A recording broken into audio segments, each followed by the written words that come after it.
Dr. Jane Wei Skillern is a senior fellow at the Haas School of Business at University of California, Berkeley. Previously, she has served on the faculty at the Stanford Graduate School of Business, Harvard Business School, and London Business School. She is the author and co-author of dozens of Harvard Business School case studies, book chapters, and journal articles. Jane's research on the leadership and management of social enterprises examines the topics of nonprofit growth and management of multi-site nonprofits, and most recently focused on nonprofit networks. This research examines how nonprofit leaders focus less on building their own institutions and instead invest to build strategic networks beyond their organizational boundaries, can achieve dramatic gains in mission impact with the same or fewer resources. Please, a huge round of applause, our keynote speaker, Dr. Jane Wei Skillern, to the stage. Huge round of applause, Dr. Jane. Thank you so much, Betty. Thanks, Jane. Thank you. Thank you so much. It's such a pleasure to be here, and I appreciate that very warm welcome. It's especially nice for me to be here in the sense that this is like a second home to me, in the sense that my dad taught at Sac City for a couple decades, and my brother-in-law and sister are physicians in the Sacramento area. So this is like my second home. I spend holidays here and whatnot. So thank you so much for welcoming me to this inaugural conference. It truly is an honor. So I'd like to start with a quick survey. I'm going to ask you to please stand in response to these questions, and if you have any mobility issues, please feel free to raise your hand. So we're going to just do a quick exercise. So the first is, if you're currently involved in collaborations of any form, regardless of whether it's nonprofit to nonprofit, nonprofit with government agencies, if it's amongst committees on a board that you're serving on, private to nonprofit, doesn't matter. Just pick a collaboration and keep it in your mind if you're involved in collaborations. And please just take a look around the room and stay standing. And your collaborations don't have to be as risky as what's pictured here, just something that you're working with other human beings, okay? Now, I'm gonna ask if you are feeling like the collaborations, sorry, this remote is a little bit sticky. Next slide, okay. If they feel like this, okay, and let's be honest here, you're among friends. If your collaborations feel like this, please take a seat. And nobody's going to be taking down your name. There's no collaboration police. Just please take a seat. I see a few brave souls that are honest enough to say this is really what's happening. And by the way, if you saw one of your partners take a seat, don't worry. I'm sure they weren't thinking about the collaboration with you. Okay, then the next question is, if your collaborations feel like this, they could be better, they could be worse, but they're doing all right. You're doing all right. Please take a seat. Okay, now this is the final question, is if your collaborations, you're still standing, and you can change your mind if you want to sit down right after I show this image. If you're still standing, maybe your collaborations leave people feeling like this, where you're wondering, why didn't we do this sooner? Things are going great. I'm excited to go to the next meeting. We're getting synergies amongst our resources. So frankly, I could sit down and you could all come up and share your stories, and you'll probably have learned just as much. But I've been asked to do a job, and here I am. So thank you all. I appreciate it. But these are the folks, look around, who you should speak to at coffee break and learn from their experience, because I do this exercise for two reasons. First is just to highlight the fact that in this room, there is a tremendous amount of experience and wisdom already, that not everybody needs to learn how to do collaboration well. It's already in the community. And in fact, in every community that I've been to, there's always experts who have been in the trenches and built thriving collaborative efforts. And they didn't do it because somebody told them to. They didn't do it because they read my articles. They really did it intuitively. They know how to get along well. They play well in the sandbox with others, and they've gotten big impacts. So that's all just to highlight. That is a reality. At the same time, you probably notice in the survey that I did, virtually everybody was standing, everybody's participating in collaborations, but there's often a big gap between our aspirations of what we can achieve in our collaborations and what the reality often plays out to be, because the vast majority were sitting by the time we got to the smiling birds. So my hope is I can share a tidbit or two from my research that can help you close that gap, that can help enable all of you to enjoy the pleasure and the fun of working successfully in collaborative work.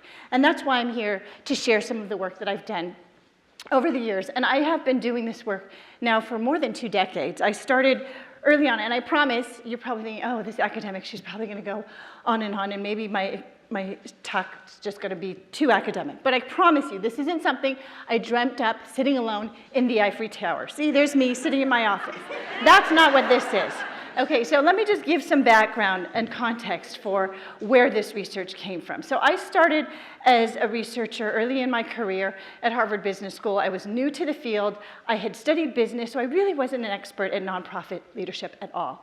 But I had volunteered throughout, from high school all the way through college and graduate school. I had volunteered with nonprofits, so I knew a little bit about how nonprofits work, and certainly that's where my heart was. That's always where my heart was as far as mission impact, social change work, nonprofits. That's what really made me excited about the work that I was doing. So I became really good at listening and learning to what was happening in the field, what people were asking about when we had executives coming through our programs, whether it was through executive education or through guest speaking engagements or my MBA students who were starting new nonprofits. And this was early 2000, so there was a lot of excitement around the dot-com era, and we can just copy, in the social sector, we can just copy these e-commerce companies and just make the world a better place overnight, because all we have to do is have whatever we're doing go viral and we'll solve these problems.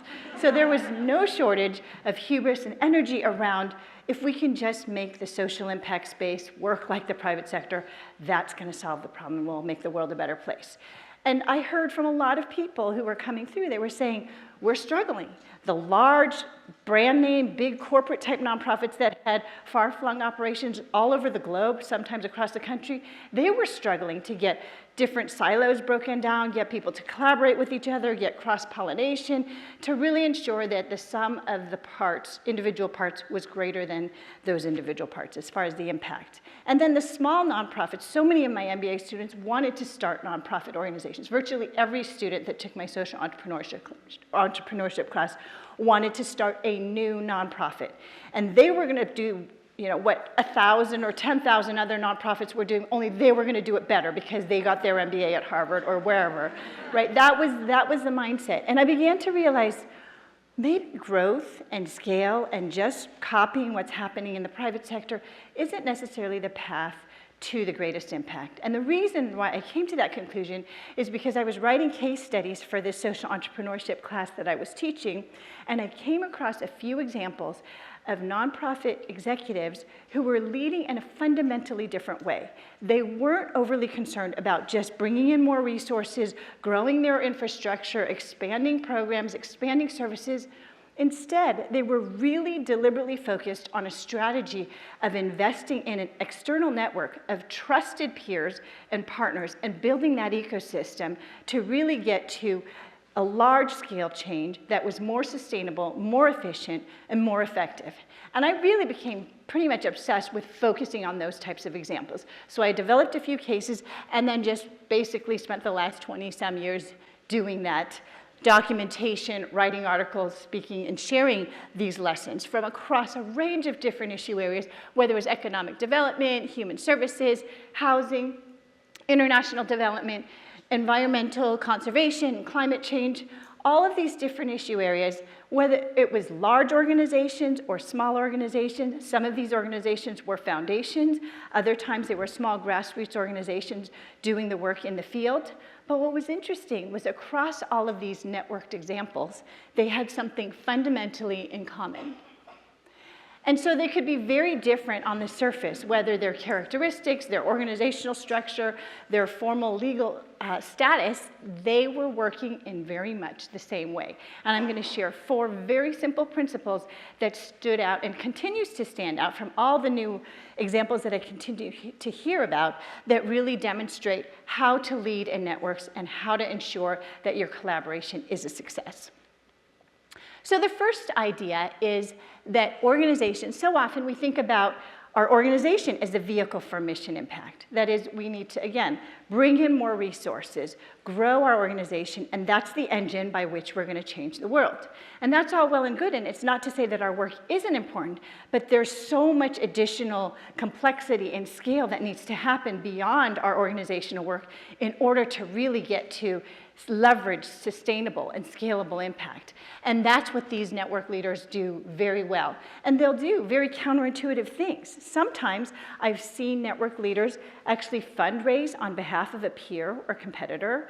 In other words, they might have already done very good work in that particular field, and they want to help inform their peer organizations, funders, about the power of that, the nature of that work. And they also see synergies between those organizations' work, so they want to help lift all boats so that they can do the work more effectively together. Other times, organizations have referred a funder who might have said, we really love what you're doing, but we think you need to do some advocacy work also because we have some funding for advocacy. Why don't you develop a program in this area? And they'll say, well, actually, our peer organization, our partner, they're actually very good at doing that. Why don't you go talk to them? It doesn't need to go through us, and it wouldn't make sense for us to reinvent the wheel and do something on our own. So that shift in thinking about, well, we need to bring all the resources into our own organization really happens in these networks where there's much more focus on how do we lift up the field and invest in the capacity in the field to get the change that we want to happen.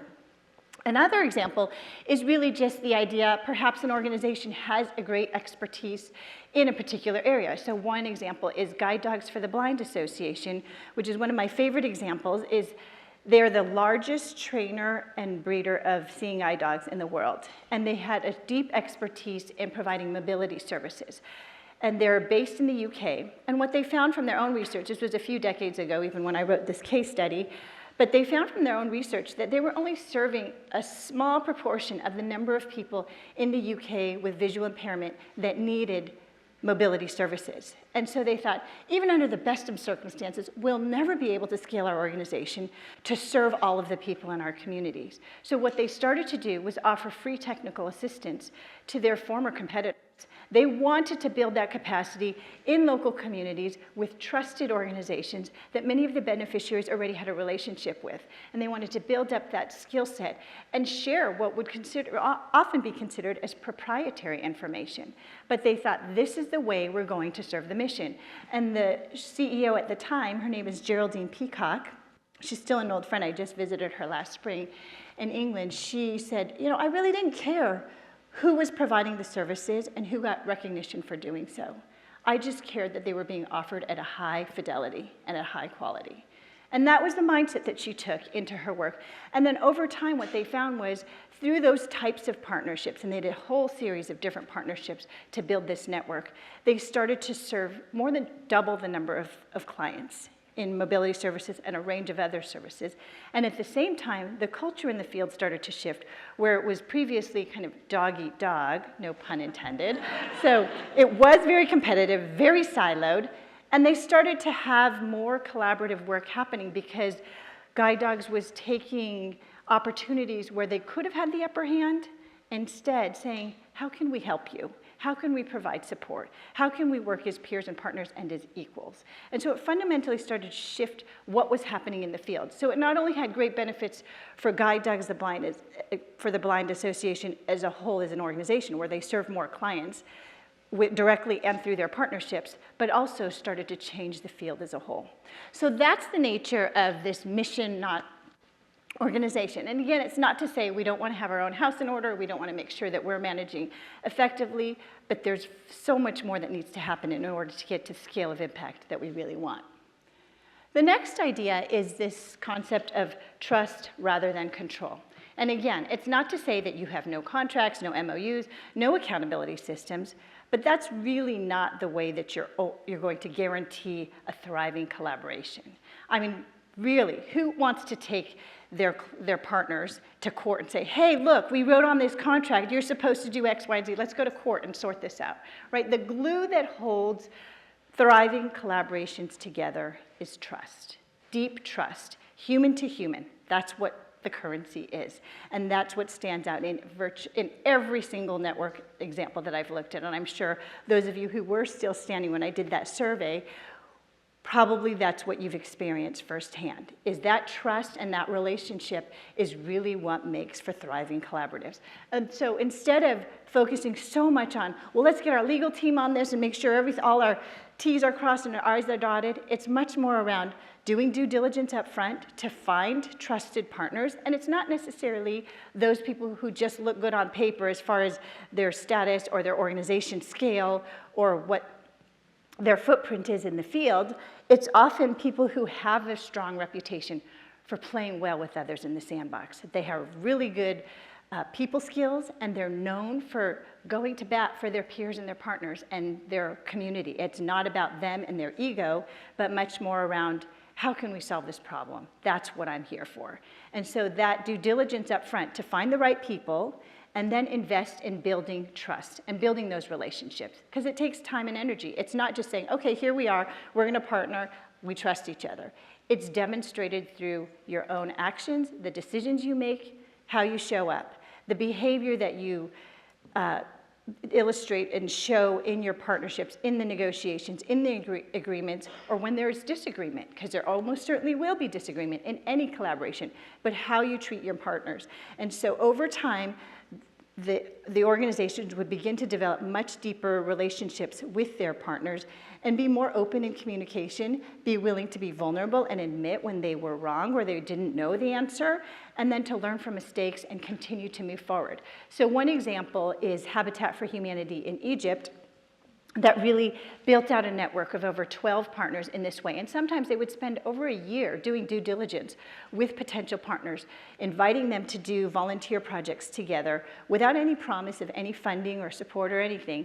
And as they began to say who kept showing up, who was really showing a strong track record in the communities that had really strong record with beneficiaries, that's when they begin to invite those partners in.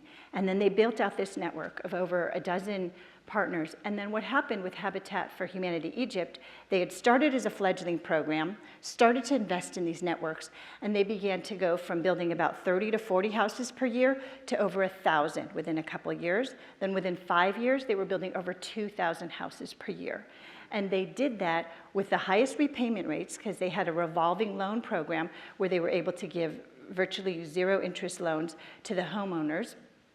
Those repayment rates were the highest of any country program out of over 100 country programs. Repayment rates of over 99%.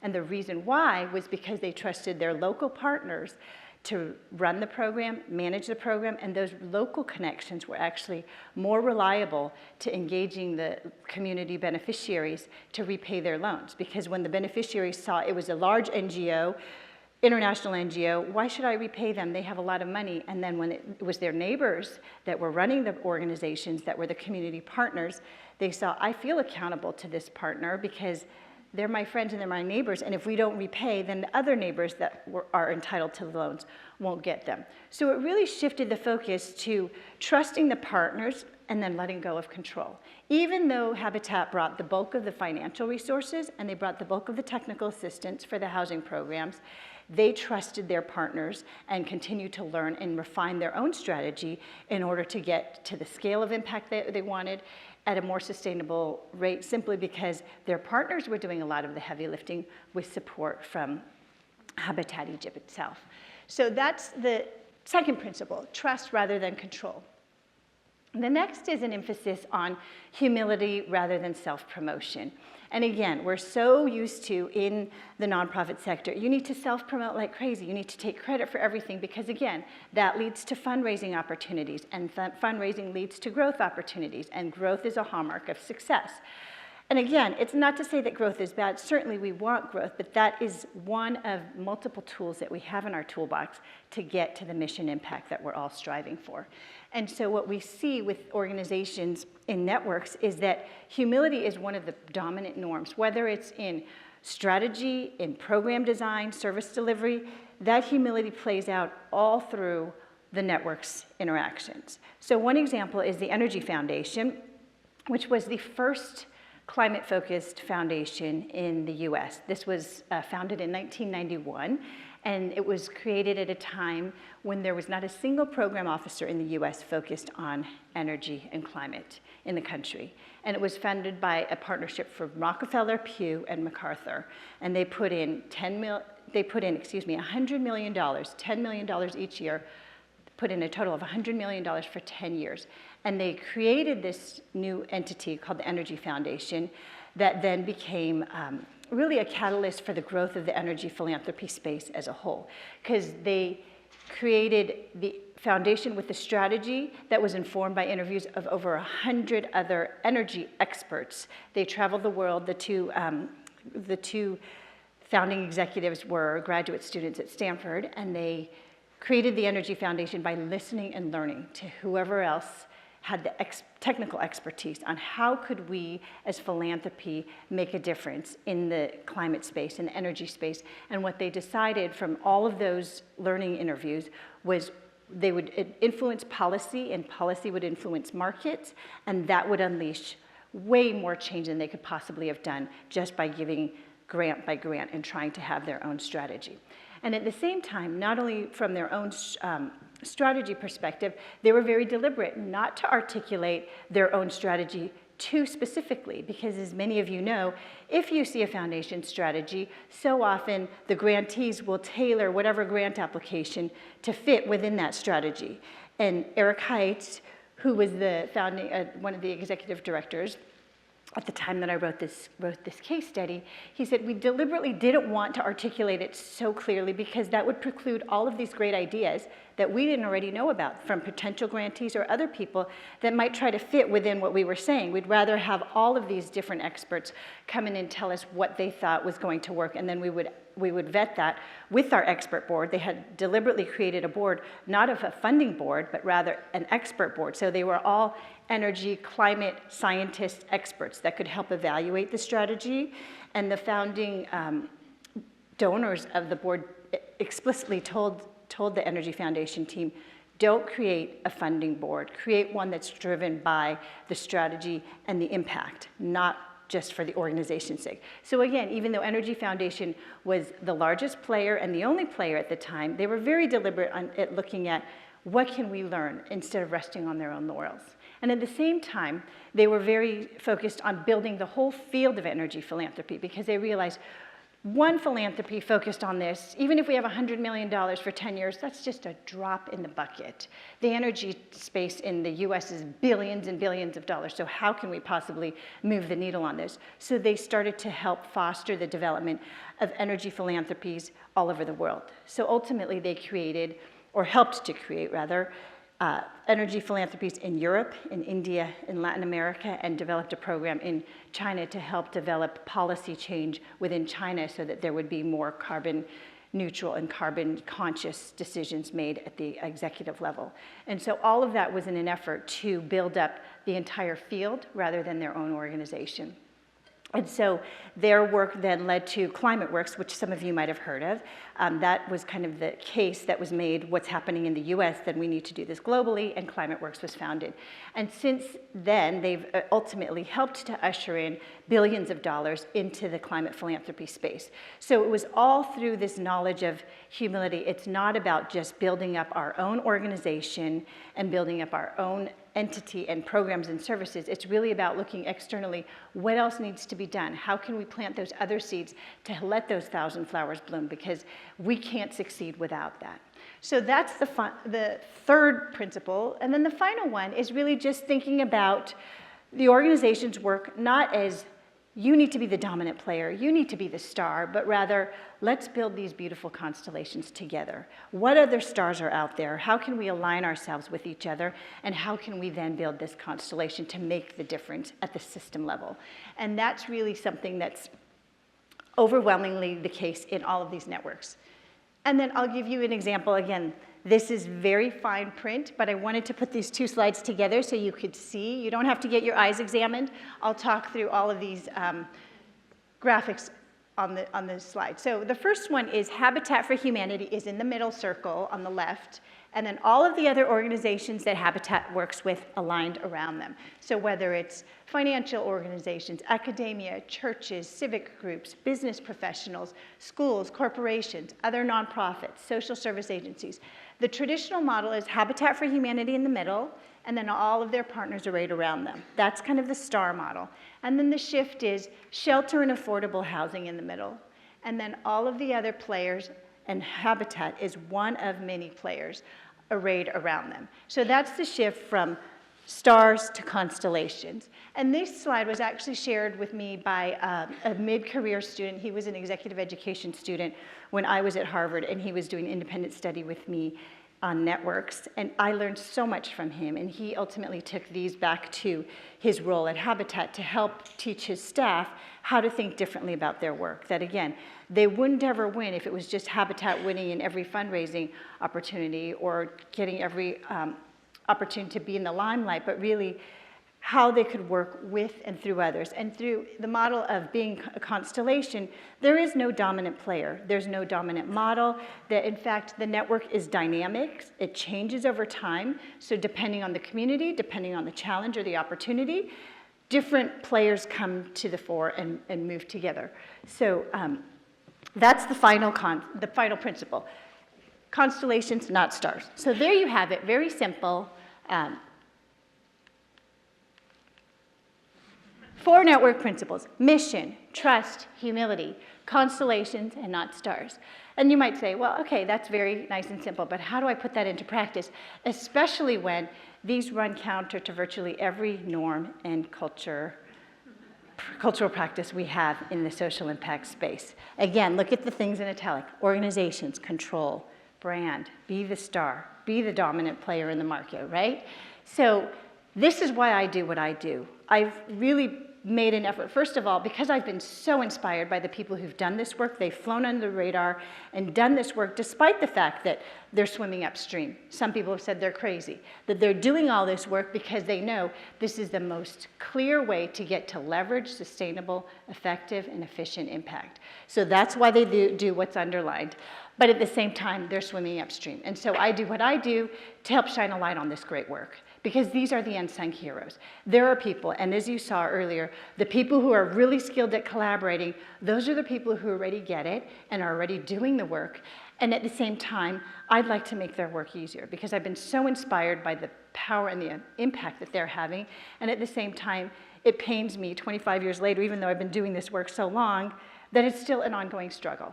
That in fact, there's a tremendous opportunity for each and every one of you as leaders, whether you're a board member, whether you're an executive or a staff member in a nonprofit, or if you're a donor. There's an opportunity for each and every one of us to show up in a different way. That's not about top-down control, kind of scarcity mindset, transactions, to shift to thinking about how can we foster trust? How can we build and invest in relationships? How can we build community? And I believe it was Rob that was saying, how can we show more love? Really, can we bring more heart? And we absolutely can. Bring more heart into our work as much as we bring our head and thinking and rational side. And it's not that we don't want the other side, but we can certainly benefit, and there's no cost to bringing more of that heart and energy. So I'll leave you with one last word, I think, is really just this idea: if we're content with incremental change and the status quo, we can keep doing what's in italics. But if we want that transformational change that's going to make the world a far better place than what we have currently, then that's going to demand networks. And if you don't want to take my word for it, I'll just share a quote from Mother Teresa. I can do things you cannot, and you can do things that I cannot. And together, we can do great things. So I hope you'll join me. Thank you so much. Thank you.